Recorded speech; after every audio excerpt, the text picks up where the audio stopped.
എല്ലാവർക്കും നമസ്കാരം. ഭജൻ ക്ലാസ്സിലേക്ക് എല്ലാവർക്കും സ്വാഗതം. നമ്മളിന്ന് ശ്രീ ശങ്കരാചാര്യരുടെ സുബ്രഹ്മണ്യ ഭുജംഗത്തിലെ 4ാമത്തെ സ്റ്റാൻസയാണ് പഠിക്കാൻ പോകുന്നത്. നമുക്ക് 4ാമത്തെ സ്റ്റാൻസയിലെ വരികളും അവയുടെ അർത്ഥങ്ങളും അത് എങ്ങനെ ഈണത്തിൽ ചൊല്ലാമെന്നും പഠിക്കാം. യഥാ സന്നിധാനം ഗതാ മാനവാമേ, യഥാ സന്നിധാനം ഗതാ മാനവാമേ, യഥാ സന്നിധാനം ഗതാ മാനവാമേ, ഭവാംബോധിപാരം ഗദാസ്തേ തഥൈവ, ഭവാംബോധിപാരം ഗദാസ്തേ തഥൈവ, ഇതി വ്യഞ്ജയൻ സിന്ധുതീരേ യ ആസ്തേ തമീഡേ പവിത്രം പരാശക്തിപുത്രം.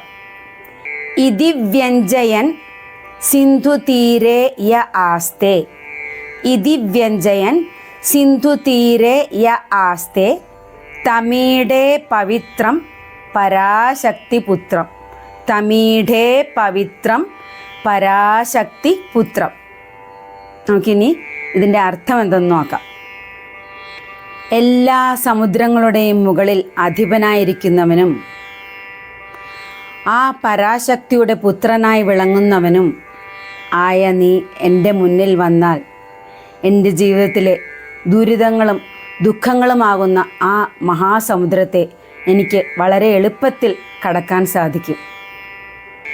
യഥാ സന്നിധാനം ഗതാ മാനവാമേ, യഥാ സന്നിധാനം ഗതാ മാനവാമേ, ഭവാംബോധിപാരം ഗദാസ്തേ തഥൈവ, ഭവാംബോധിപാരം ഗദാസ്തേ തഥൈവ,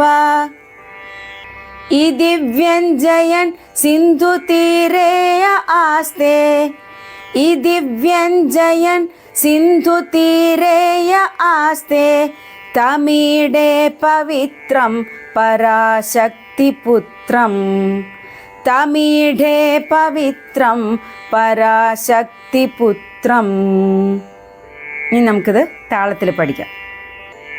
യഥാ സന്നിധാനം ഗതാ മാനവാമേ, ഭവാംബോധിപാരം ഗദാസ്തേ തഥൈവ, ഇതി വ്യഞ്ജയൻ സിന്ധുതീരേ യ ആസ്തേ തമീഡേ പവിത്രം പരാശക്തിപുത്രം. യഥാ സന്നിധാനം ഗതാ മാനവാമേ, ഭവാംബോധിപാരം ഗദാസ്തേ തഥൈവ, ഇതി വ്യഞ്ജയൻ സിന്ധുതീരേ യ ആസ്തേ തമീഡേ പവിത്രം പരാശക്തിപുത്രം. ഓം ശരവണ ഭവ ശരവണ ഭവ ശരവണ ഭവ ശരവണ ഭവ ശരവണ ഭവ ശരവണ ഭവ ശരവണ ഭവ ശരണം. നമ്മൾ ഇവിടെ 4ാമത്തെ സ്റ്റാൻസ അർത്ഥവും വരികളും മനസ്സിലാക്കി പഠിച്ചു കഴിഞ്ഞു.